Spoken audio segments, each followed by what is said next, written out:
دیکھیے غیر موقدہ سنتیں ان کی بھی فضیلتیں، باقاعدہ رسول صلی اللہ علیہ وسلم نے بشارتیں عطا فرمائی۔ 4 رکعت عصر سے پہلے جو سنتیں، یہ سنتیں غیر موقدہ، 4 رکعت عشاء سے پہلے سنتیں ہیں،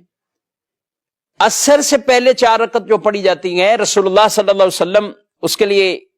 آپ دعا فرماتے اس نمازی کے لیے، فرماتے ہیں رحم اللہ عمران صلی قبل العصر 4، اللہ اس بندے پر رحم فرمائے جس نے عصر سے پہلے 4 رکعتیں پڑھی۔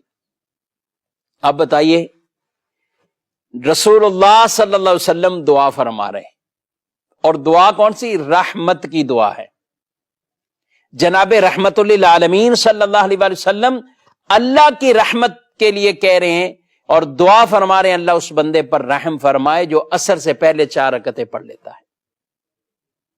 اور ایک حدیث میں ارشاد فرمایا، ام المومنین ام سلمہ رضی اللہ تعالی عنہا آپ بیان کرتی کہ رسول اللہ صلی اللہ علیہ وسلم نے فرمایا من صلی 4 رکعات قبل العصر حرم اللہ بدنہ علی النار، فرمایا کہ جس نے 4 رکعتیں عصر سے پہلے پڑھ لیں اللہ اس کے جسم کو آگ پر حرام کر دے گا، یعنی آگ اسے نہیں چھوئے گی،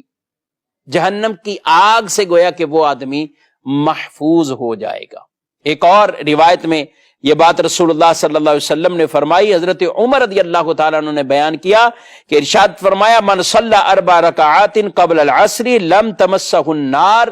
4 رکعتیں عصر سے پہلے جو پڑھ لیتا گئے آگ اسے نہیں چھوئے گی، آگ اسے نہیں چھوئے گی۔ تو فضیلت والی نماز گئے، تو لہذا ہمیں بسا اوقات آدمی جب یہ سن لیتا ہے کہ یہ موقدہ، یہ غیر موقدہ، یہ نوافل، تو پھر وہ ان کے ترک کی طرف، ٹھیک ہے موقدہ پڑھتا ہے تو کہتا ہے یہ غیر موقدہ ہے، گناہ نہیں ہے ترک پر، ٹھیک ہے گناہ نہیں ہے، لیکن اتنی بڑی جو فضیلت ہے، اتنی بڑی جو شان بیان کی گئی اس آدمی کی جو یہ نماز پڑھے اور جہنم سے چھٹکارے کی، آگ سے چھٹکارے کی جو فضیلت کو بیان کیا گیا، یہ کون حاصل کرے گا؟ کوشش کریں اس نماز کا بھی اہتمام کریں۔